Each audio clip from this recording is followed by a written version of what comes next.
As a parent advocate, I know that families need a lot of information in order to navigate the special education system. This series of advocacy shorts is a collaborative project between ASSA, the State Association of Private Special Ed Schools in New Jersey, and the attorneys at Hinkle, Finkles, and Pryor, who generously donated their time and expertise to help answer some of the more common questions that families have as they try to advocate for their sons or daughters in the special education system. I hope you find them helpful.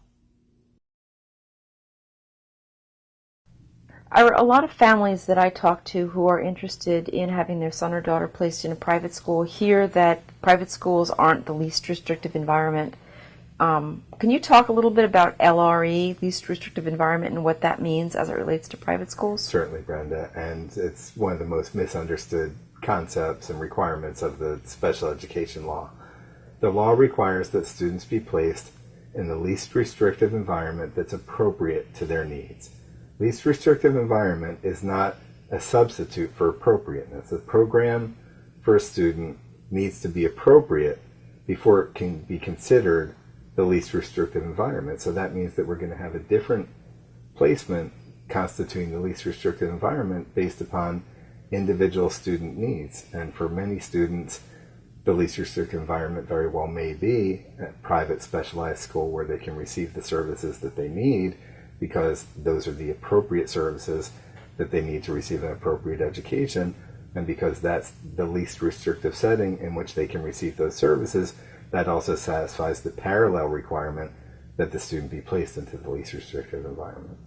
Some parents say that their child study teams are telling them that the federal law requires every child to be placed in a regular ed classroom. How would you respond to that? That's absolutely not the case at all. What I think that shows is a confusion about the continuum of placement alternatives. There is a definition of least restrictive environment, which means the student is placed based upon the student's needs to the greatest extent possible, as close to the student's home as possible, and to the greatest extent in settings in which the student has contact with non-disabled peers. For some students who are able to be educated in regular education classrooms in their home schools, then certainly that would be the least restrictive environment for that student. But many students with disabilities require placement in settings where they can receive more specialized services, more intensive services, services that are provided by staff with greater experience, and possibly a peer group that has needs that match the student's needs, so that the student isn't essentially a class of one. And in those situations, placement in the regular education class that the student would attend if he or she wasn't disabled would be disastrous, and that student certainly is entitled to be placed into a private specialized setting. So we're hearing too about a lot of districts that are trying to serve kids with very complex needs by just assigning a paraprofessional in a regular education classroom. That's not the least restrictive environment? Well, certainly an aid in and of itself does not make an inappropriate placement appropriate, except in a very small minority of cases. The question is whether or not the services that are provided to the student with disabilities taken as a whole are appropriate. Appropriate has a specific meaning in the special education laws, which is that the services are reasonably calculated to allow the student to make significant and meaningful progress in the areas impacted by the student's disabilities. And when we're talking about what areas are impacted by the student's disabilities, we use an expansive definition of education. We consider not only academics, but emotional functioning, behavioral functioning, social functioning, physical functioning.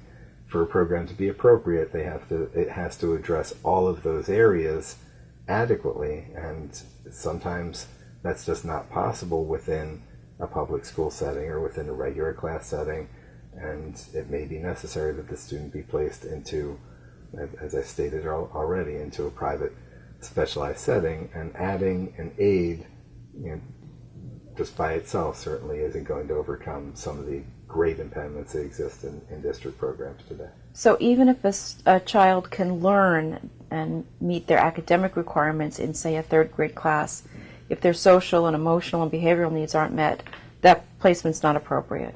Absolutely, Brenda, and sometimes that's the biggest reason for considering placement into a private specialized school. Students may be able to make what would be considered adequate academic progress in the public program, but won't receive the support in the area, for example, social skills or emotional functioning through intensive counseling or behavioral support, and that student may need to be placed into a specialized setting where those services are already available. So when deciding what constitutes the least restrictive appropriate setting, is the peer group in the classroom or the school something that can be considered?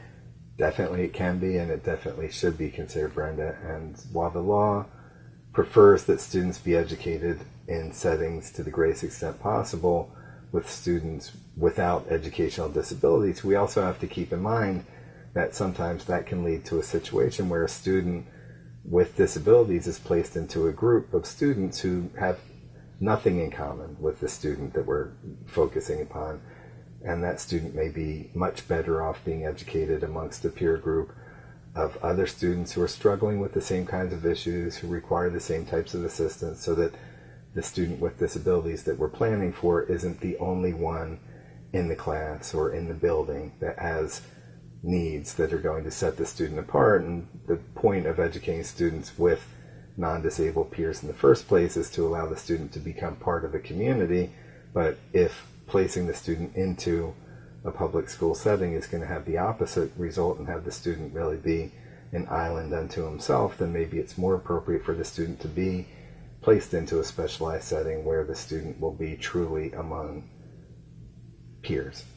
Now, I've talked to a lot of parents who tell me that their school districts are saying things like, we now have an in-district autism program, and so we don't send any kids with autism to private schools anymore. Or we don't send any kids with learning disabilities out because they're too high functioning. Can a district do that? Absolutely not. The political pressures and fiscal pressures and administrative pressures have led to many school districts developing more intensive programs for students with a variety of different disabling conditions. And certainly in many instances those programs are very appropriate and they would serve as appropriate placements for students with disabilities. But just because the district has a program for example, autism, does not mean that that's the right program for every student with autism. We still need to take a very close look at the student's individual needs and figure out where is the appropriate placement for that student, and it very well may not be the in-district autism program. And so the other thing that we're hearing is that districts are saying that your son or daughter is too, quote, high functioning to go out of district. Does a child's cognitive abilities or cognitive capacities have anything to do with placement?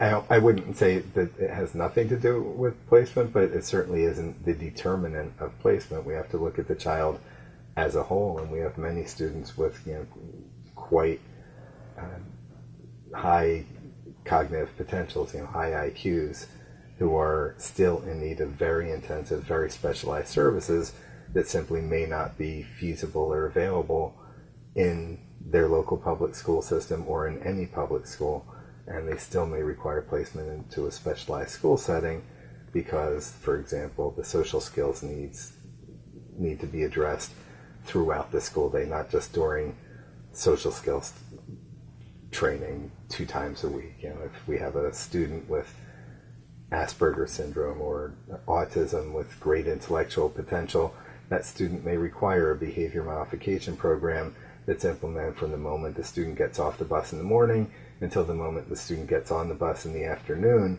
That may not be possible in a typical public school environment, even though the student may have great intellectual potential and no problem learning calculus. The student's not going to learn the behavioral skills, the social skills, the emotional skills that he or she's going to need to be successful after graduation if we don't have a program that addresses those areas throughout the school day in a consistent and highly coordinated manner. One of the other things that I'm hearing a lot about are districts telling parents that they have to meet a certain percentage of kids in in-district and out-of-district programs, that they're not allowed to send more than X percent of kids out. What would you say to that? I'd say that that's entirely illegal, and I'm not alone in that position. New Jersey Department of Education asked the federal government, the United States Department of Education, whether or not it was required to adhere to quotas and have a certain percentage of students placed in local school districts and public school districts. And the United States Department of Education replied very clearly that that would be not only is it not required, it's entirely illegal, because it means that now we're making decisions based upon number crunching rather than what the student on an individualized basis requires. Talk a little bit more about the role of the county office. Some parents are telling us that they're required to approve private school placements. That's something that's an unfortunate result of regulations that were adopted in New Jersey. Primarily, this is a New Jersey problem, that there were regulations adopted that have been widely misinterpreted by school administrators, by parents, and sometimes by the county offices themselves as requiring school districts to obtain the approval of the county office of the Department of Education before making a placement into one particular type of school, which is a private specialized school for students with disabilities. The regulations don't say that. If you read them closely, there's nothing there that supports that interpretation. The New Jersey Department of Education, through its commissioner, Lucille Davy, made it very clear in a letter that's posted on the Department of Education's website that that interpretation is absolutely wrong, that the IEP team continues to be the sole body that has authority to make placement decisions. If the IEP team decides this student needs to be in a private specialized placement, then that student goes to a private specialized placement regardless of whether or not the county approves it. So on that continuum of least restrictive environment, if a program, two programs are both an hour away and neither program serves kids without disabilities, is a public program less restrictive than a private program? You're raising a very interesting point, because those regulations sometimes result in students being placed into a public program that is very far from home, in which the student has little or no contact with non-disabled peers, where there may be a private program that's much closer to the student's home and in which the student may receive copious contact with non-disabled peers. In that situation, if we use that definition of least restrictive environment, which is how close is the program to the student's home and to what extent is a student educated with non-disabled peers, then the private program would be far less restrictive than the public program, notwithstanding that the public program is public. Can parents ever be asked to pay for placement in a private school? No, Brenda, that would be entirely inappropriate. The special education law requires that students receive a free, appropriate public education. Free is defined quite intuitively at no cost to parents. So if a student requires placement in a private specialized school in order to receive an appropriate education, then the parents can't be made to bear any part of the cost of it.